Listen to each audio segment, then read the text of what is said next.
Nous sommes maintenant avec Kyle, qui utilise son imagination pour recréer l'image de ce que serait le roi démon.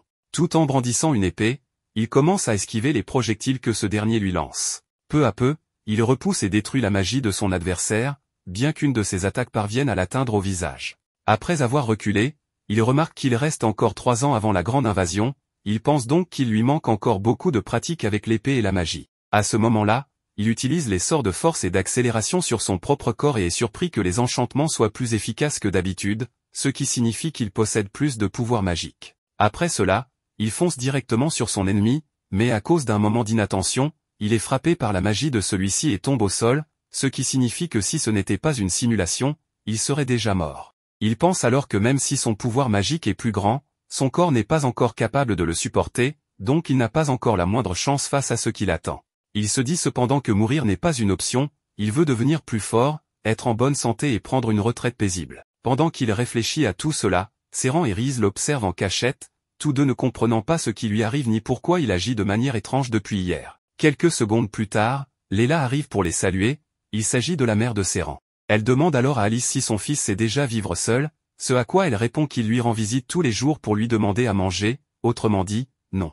Il lui reproche de l'avoir dit, car il ne voulait pas que cela se sache. Leila leur demande de lui raconter les détails une autre fois, car ce qu'elle veut savoir maintenant, c'est contre quel genre de monstre Kyle est en train de se battre, intriguée car elle le trouve totalement différent. Reese lui explique que c'est justement de ça qu'il parlait et que depuis 2 jours, Kyle semble comme mort à l'intérieur. Serran ajoute que le rêve de Kyle est de vivre sans rien faire grâce à son héritage familial. Son comportement actuel est donc très étrange. Après les avoir écoutés, Leila pense qu'il n'y a qu'une seule explication pour que Kyle ait changé. Une explication aussi vieille que l'humanité. À peine évoque-t-il ce sujet que Kyle dit avoir un mauvais pressentiment, et quelques secondes plus tard, Reese s'approche pour l'obliger à dire la vérité sur qui il est. Il lui demande de quoi elle parle, ne comprenant pas, mais elle lui crie de ne pas faire l'idiot et de dire qui il harcèle. À force de l'agiter sans arrêt, Kyle finit par céder au vertige et vomit un peu, mais Alice s'en moque et le jette au sol, toujours en colère. Plus tard, elle se calme et s'excuse pour ce qu'il s'est passé, en plus de lui préparer un bon repas en guise de compensation.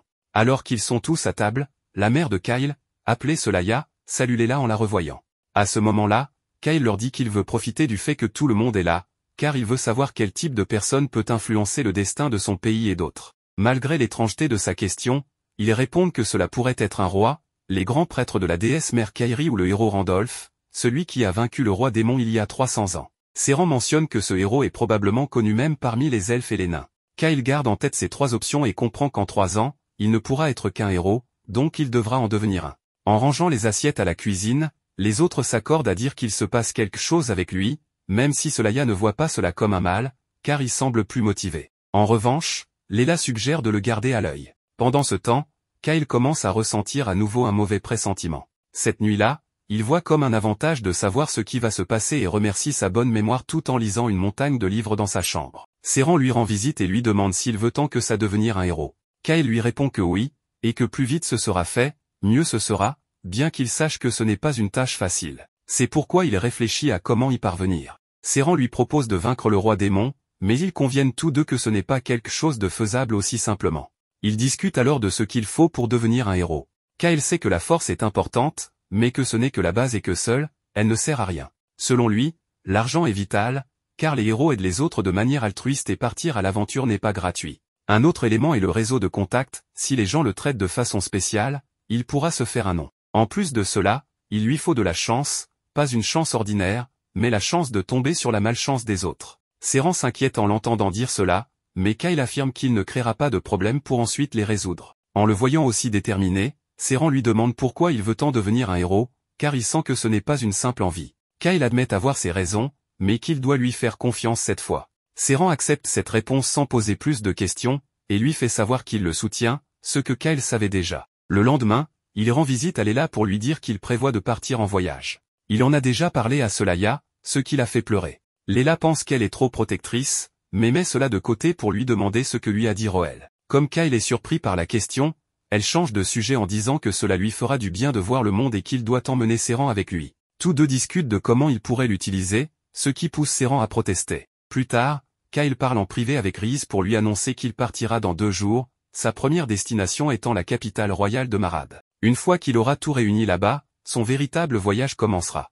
Reese essaie de dire quelque chose, mais Kyle anticipe et lui dit qu'elle ne peut pas l'accompagner. Cela la met en colère, car Seren va l'accompagner et elle affirme qu'elle ne sera pas un plus grand fardeau que lui. Kyle répond que sa mère ne voudrait sûrement pas qu'elle prenne des risques, mais Rhys promet de s'excuser autant de fois qu'il faudra sur sa tombe. Malgré cela, Kyle lui dit qu'il veut aussi qu'elle reste en sécurité. Et pour mettre fin à ses protestations, il l'embrasse par surprise sur les lèvres. Après de longues secondes, il se recule pour lui dire que lorsqu'il reviendra, elle sera la première à le savoir. Il veut qu'elle attende et qu'elle ait confiance en lui. Rhys lui répond que ce n'est pas juste, car maintenant elle est sans mots. Acceptant sa décision, elle lui demande de revenir sain et sauf. Il accepte sans problème et tous deux se contentent d'un câlin. Ensuite, ils arrivent au village et il s'excuse de l'avoir traîné faire les courses. Rhys ne voit pas cela comme un souci, mais elle est distraite par une elfe devant eux, qu'elle trouve très belle. Kyle reconnaît cette elfe et s'approche d'elle inconsciemment. Une fois face à elle, il se souvient d'une conversation avec elle avant son voyage dans le passé. Elle lui avait dit que lorsqu'il serait seul, il devrait utiliser son vrai nom. Sans trop réfléchir, il le prononce, Excess. Cela la met en colère car il vient de révéler un secret. Kyle se rend compte que cette fois, ils ne se connaissent pas encore, et pour éviter qu'elle ne crée un scandale, il l'empêche de dégainer son épée. Comme elle ne cesse d'être hostile, il utilise une capacité spéciale contre elle qui l'endort en utilisant son nom. Excess perd peu à peu connaissance et s'effondre, mais il la rattrape à temps. Il se rappelle qu'elle lui avait dit avoir été à Rimars, donc la rencontrer ici est une coïncidence. Il remarque alors l'aura intimidante que Rhys dégage derrière lui. Elle lui dit que peu importe à quel point elle est attirante, cela ne lui donne pas le droit de la toucher. Kyle lui explique qu'il a une bonne raison et qu'il se sentait seul sans elle. Rhys lui demande ce qu'il raconte, car elle est là avec lui et compte bien le suivre. Ensuite, les trois discutent seuls. Excess se réveille comme si rien ne s'était passé. Kyle lui demande si son nom est Urza, mais elle lui dit d'arrêter ses bêtises, car seuls ses parents connaissent ce nom. Elle veut savoir comment il l'a appris. Il s'avère qu'ils sont tombés amoureux dans 4 ans et que c'est alors qu'elle lui avait confié son vrai nom. Mais il ne peut pas révéler cette information. Urza souligne combien un nom véritable est important pour un elfe. Kyle sait cela, mais comme il ne veut pas mourir ici, il propose de sceller un pacte de confiance. Urza est surprise qu'ils connaissent ce genre de pacte. Il explique que ce sont des pactes faits avec les esprits, un invocateur offre son vrai nom à un humain au nom de l'esprit divin, avec les conditions qu'il ne peut ni le révéler ni en abuser. Sinon, il meurt. Urza accepte ces conditions, mais signale qu'il y a un problème, on ne peut pas faire de pacte sans pleine lune. Et comme la prochaine est dans plus de 2 semaines, elle ne veut pas qu'il quitte le village d'ici là. Mais Kyle s'excuse, car il part demain, ce qui la prend de court. Le lendemain, il dit au revoir à sa mère, et aussi à son père, mais il ne trouve pas les mots pour lui parler. Voyant cela, Rhys tente de l'encourager, alors que Kyle réalise à peine qu'il avait un père. Il se contente donc de leur dire au revoir à tous les deux.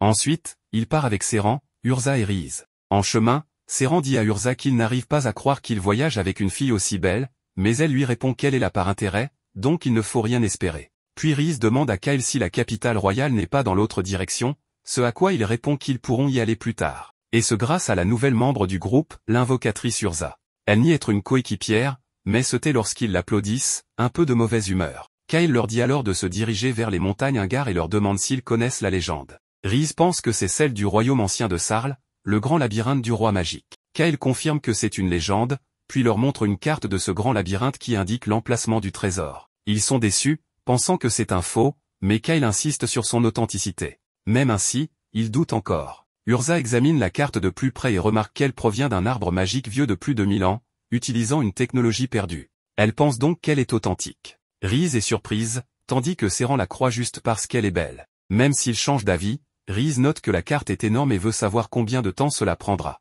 Kyle leur demande de ne pas s'en faire, car il a un plan, creuser. Plus tard, ils arrivent sur place et commencent à creuser. Kyle leur explique que c'est pour éviter les innombrables pièges et épreuves du labyrinthe. Seren est étonné qu'il en sache autant, mais Kyle évite de s'expliquer. Urza donne des instructions à l'aide d'un esprit, et comme il parle trop, elle finit par les gronder. La nuit tombée, ils installent un campement pour dîner. Tous apprécient le repas de Rhys. Urza remarque la peau d'ours suspendue et demande si elle l'a piégée, mais Rhys répond qu'elle l'a tué à main nue. Urza est impressionné. Ensuite, il profite de bains chauds grâce à une invocation d'Urza. Rhys remarque que la magie est vraiment utile et envie ceux qui peuvent l'utiliser. Mais Urza dit que chasser un ours à main nue est un exploit, et demande si elle est devenue forte pour Kyle. Rhys répond que oui, qu'elle s'est promis de devenir plus forte. Puis elle lui conseille de ne pas trop se tracasser avec son nom vrai. Elle sait que Kyle cache quelque chose, mais elle sait aussi qu'il ne ferait rien qui puisse lui faire du mal. Il faut juste attendre qu'il dise la vérité. Urza accepte et Rhys dit que si Kyle ose lui faire quelque chose, elle s'occupera de lui personnellement.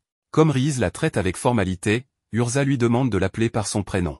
Mais lorsqu'elle se retourne pour s'adosser, Rhys remarque le cœur qu'elle a sur les fesses et le dit à voix haute. Urza est embarrassée et lui demande de se taire. De son côté, Kyle fait tout pour empêcher Seren de les espionner, car il estime qu'il n'est pas digne de voir l'une ou l'autre. De retour dans la mine, Kyle remarque qu'ils sont proches du trésor. Urza s'approche alors pour lui demander pourquoi il veut devenir un héros, car contrairement à elle, elle remarque que Rhys et Seren lui font totalement confiance.